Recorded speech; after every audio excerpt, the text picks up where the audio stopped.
Hello, my name is Joey Strickland, and I serve as the Secretary for the Louisiana Department of Veterans Affairs.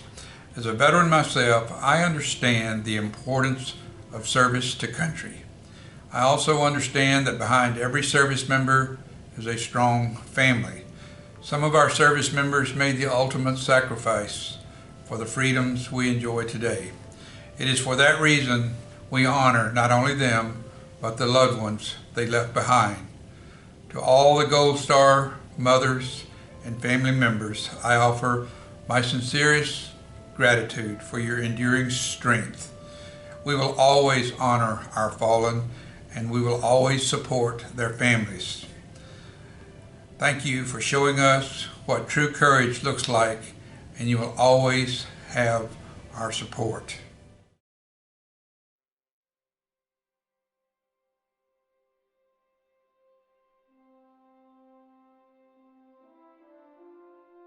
My name is Maggie Cabot. I am the surviving spouse to Sergeant Kyle Osborne, who was KIA September 13th, 2012 in Mukhair, Afghanistan. He was a part of the 173rd Airborne Brigade out of Vicenza, Italy. He was a sniper team leader with also a ranger qualification and jump master qualification. He deployed in July of 2012 and obviously was killed in September after just a short deployment. That was his first deployment. He, in his short 4 years within the Army, he achieved the rank of sergeant as well as many of his qualifications. He was just really passionate about the military. He always had the desire to serve and finally enlisted before completing his college education. And we married in 2009, and our first duty station was at Fort Polk, Louisiana. We spent 4 years there where he really worked on achieving as much as he could within the military, taking advantage of every opportunity. He was very, very dedicated to his craft. And after our time in Fort Polk, we were restationed in Vicenza, Italy with the 173rd. Some of the best memories that I have is in Louisiana, there really is not much to do at Fort Polk. And we would spend time with our friends, going out to the river, being outdoors as much as possible. In Italy, we took full advantage of traveling all over Europe before his deployment, and we would go geocaching, which is kind of like treasure hunting. It was just something that was fun. It got you exploring new cities. All over Venice. We went skiing in the Swiss Alps. He was just always up for an adventure. These days now, after his passing, his family and I gather every single year in September to remember and honor him. We have a barbecue cookout out at his farm and just kind of share stories about him. It ends up being a pretty large gathering of people. And then at sunset on that day, we head out to his final resting place, which is about a mile from his family farm, and we have a toast with his favorite drink. Also, each year we assist in hosting a wrestling tournament in his honor. It's hosted by his alma mater, high school in Indiana, and every year in December it's the Kyle Osborne Memorial Duels. During that time, we have t-shirts that are made. We also have car decals and bracelets that we sell, and then that money is donated to a specific organization. In the past, we've done the USO in Vicenza, the Ranger Lead the Way Fund, TAPS, just various organizations that support military veterans and surviving Gold Star families. It was always in him to serve and to care for others. He was a steadfast friend to everybody that knew him, and we carry that now today by doing these things, honoring him. He's also forever remembered at the Smithsonian. When I was living in DC after his passing, I was connected with someone at the Smithsonian Museum that works in the American War Department. And after working with a photographer and writer who put together a display of pictures of his gear and some of his belongings, all of his gear and stuff was donated to the Smithsonian, where it will forever be preserved. And that's one of the greatest legacies I think that we can have, is to ensure that he's remembered everywhere. Grief is a funny thing. You find different ways to work through it.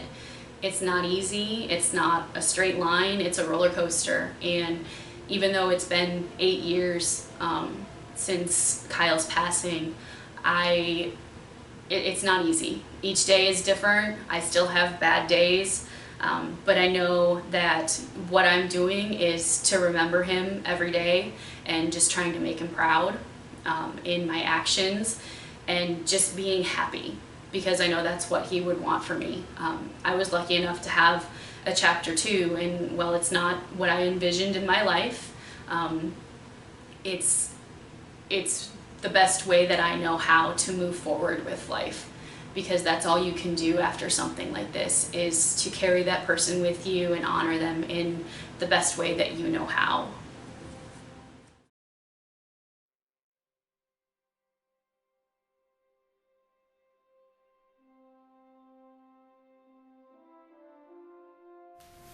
Hello, my name is Christy Weibel Hetzel. My husband was and always will be Sergeant Paul Hetzel of the Louisiana National Guard.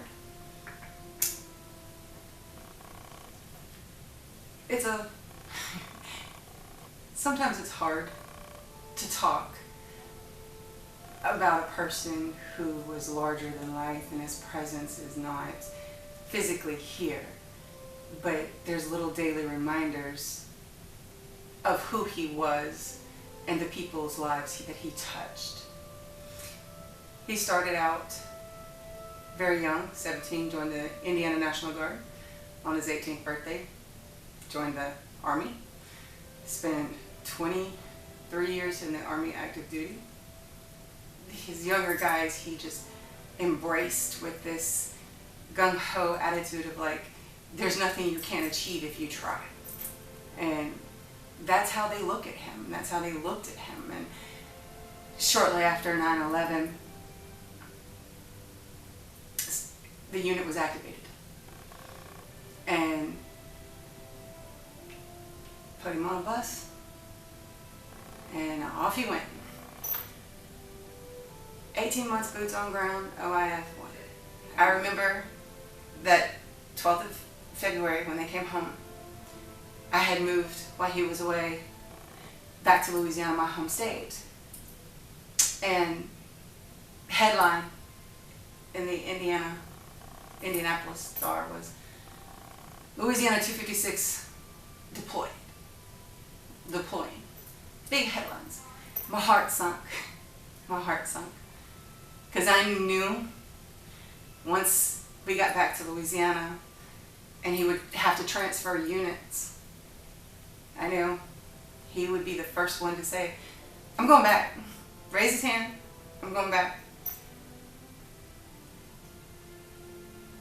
18 and a half days later,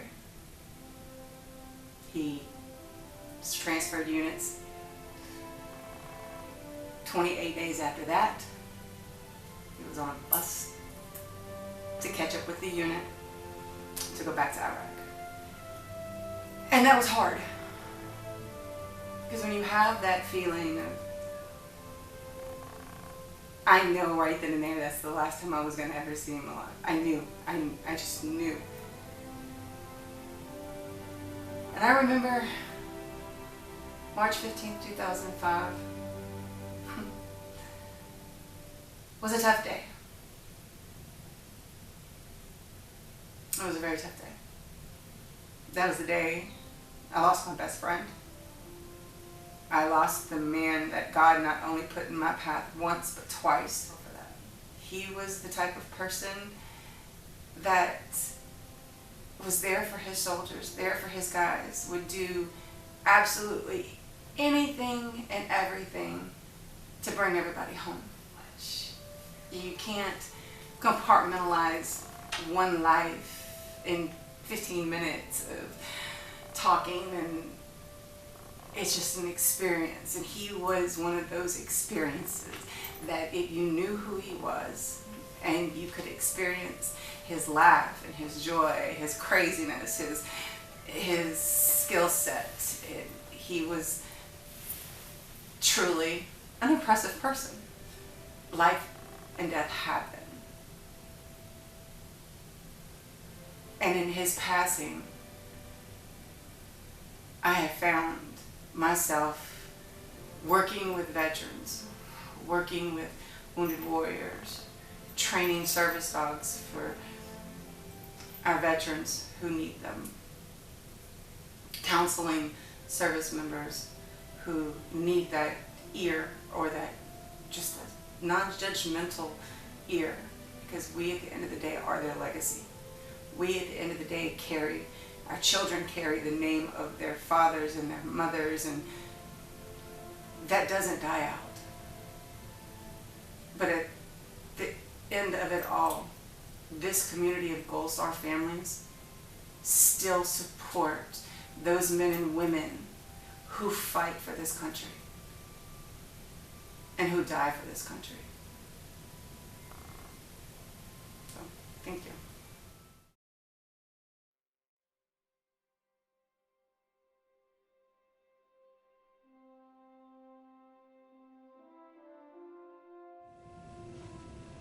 Good morning. My name is Louise Gidget McIntyre. I'm a United States Navy veteran.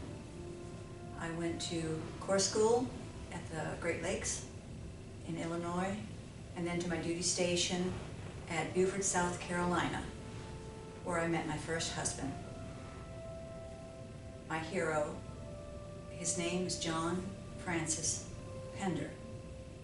He was a hospitalman, third class in the United States Navy. As I said, he was a hospital corpsman, a medic.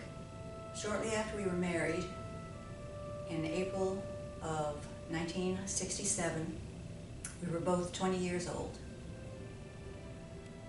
He got the list to go to the FMF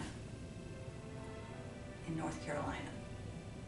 I saw him once in about 3 months. When he came back to the hospital, he was there for about a week, and then he was gone. Several months later, in September of 1967, there was a knock at the Wave Quarters in Beaufort, South Carolina. It was a chaplain and another officer, and they came to tell me that John had been killed in action at Quang Tri Province in Vietnam. We had been married 5 months. John was a very outgoing and cute fellow. I met him at Great Lakes, and we became engaged in Beaufort. He took me home, his home, to see his parents and his sister. They lived in Silver Springs, Maryland. They were very nice people. I was very comfortable around them. And then he took this tourist on a guided tour of Washington, D.C. That was the best time that we ever had. We walked down the reflecting pool, and it was a wonderful time. Really wonderful time. I waited for John's body to be returned to his home. I went with a chief who escorted me up here to his home, where he was eventually buried at Arlington National Cemetery. He is on the Vietnam Veterans Wall in Washington. I am extremely proud of him for his sacrifice. Right out of high school, he joined without even thinking about it, what could happen. So, every time in September, at the end of September, the 24th, I believe, I do stop and I think about him. And I say a prayer for him and for all who sacrificed their lives in that war. To the members of the Gold Star families and mothers, you have everything to be proud of. The sacrifice that they made.